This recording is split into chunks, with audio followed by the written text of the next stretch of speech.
Ko awen.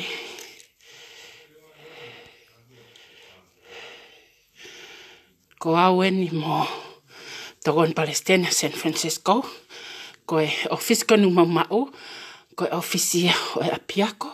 Kako close down ni sia. Ko u computer ko te ka veki whakakai mo ko tala mo ana.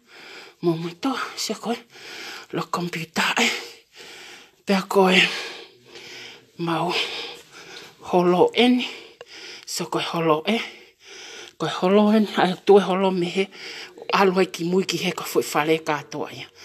Pea koe. Koe whaloke ni tamai ki ako. Ko paulai. Tu mai koe. Nau tolu ku Stockton ini. So koe ku lava. Vai whakatahala he. Koe bathroom mui. Ka hai tangata. Koe hawene holo heni. Koe a wheki he. So koe me ani hange koe ino ICA mo mea tuku ai mea ino mea kai mo mea katakatoa pa wata whia kai hau ki heni koe ki break lounge en whao mai mana tui koe office whoketa mai ki ako koe api ako koe area lahi au pito so ko ene koe loke ne taha aina nau ai koe board room en whawhai meeting ai ko eni o ko uloki katoa ko ni ko ma katoa ai ko ia e fai ai ko nga o ai krobolo I he hoko atu ko eni ke ene polkala matokoni ai masiva resources center eni ke mi katoa ko ni so ko medical area o mau I hen whataha pia moe. Pia moe toko taha kou ha ana ai fwoi area koe neke. Whaki mai pa koe tutun whakalao. O kou tāpuni ta anima. Kai whai claimi koe pia entitlement ata ke api. Oi ka lepa toko whakatau. So koe ni katoa ai. Koe placement services koe ki lokia koe. Koe Officer Assistant Director, Officer Talekita, Financial Services. So office was office beya. Was office outpito beya. So was office was for office outpito beya. It's very beautiful.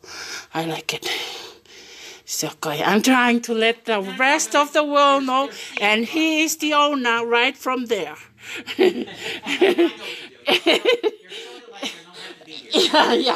Yeah.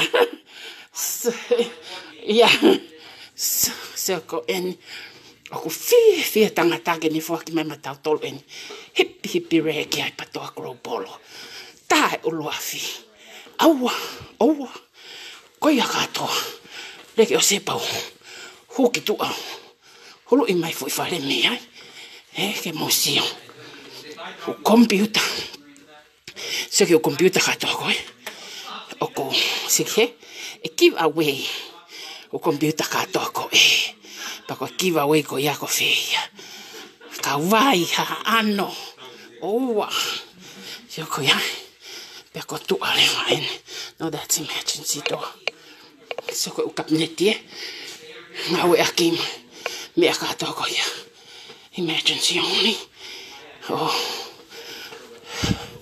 leke hoki tu hulu I mai mia fare ke museo soko fare koe me alele so kamata mai me ko ta faki koe city oku ia kakai ko anger management mo me akato ko ia foi ta faki koe ka koe foi tuen me kona ko mui ai ko fe tuen ko lahi tau ngawe akike me akato koe o mai sio ki ta taha pe koe alo tau ke turi ki koe ko mui kato ai so ko tuan me turi ki me akon koe fare ko mui kato ai oni ta taha pe ko alo tau ki mui koe ko foi area kato ai ko api ko ni loto koe ko api tonga ia kasina ako ko ia ko mui koe so aya Kone upa kingi mo mea katoa I tua. Lele alo tau ki mui koe. Foi parking katoa ia. Lele alo tau ki mua ki heke hala. Ko kasi ai ko foi api. Ko foi whare e. Mo se ki ai ko tau monu ia. Taki tau tole he eki. Ke mau ha feitu se ki. Fu elia katoa koe ni. Elia katoa tau tolo. Sio. Ko foi whare katoa e. O tu mai koe. All hours. O se me koe ni mau. Whai harea ki ai. Ko tau tolo katoa ia. Whaka malo. Malo au pito ofa Stockton. Ono ilo ange mea koe ni. Ta koe ta whakere wa koe ta hako ki shopping center aia. Lawa peo whaha mea hai pati. Inside the house. Koe nā kuhulu atu. Koe office katoa koe. Otu parkingi katoa ini. Parkingi katoa ni. Hange hatahi e parkingi.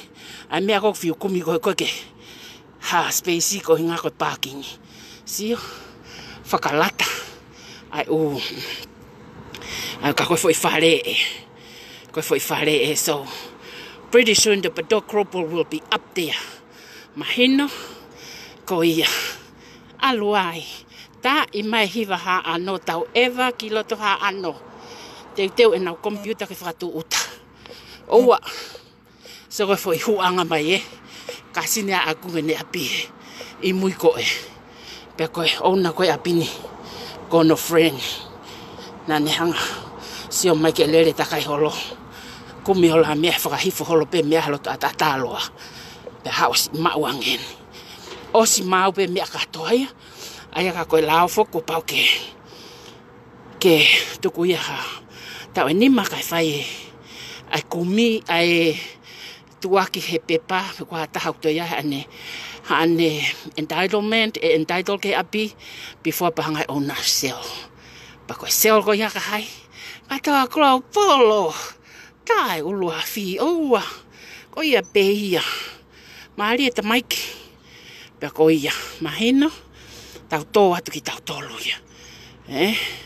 Ka pana e kano lau ngai tau tolu te tau ai reke reka pe.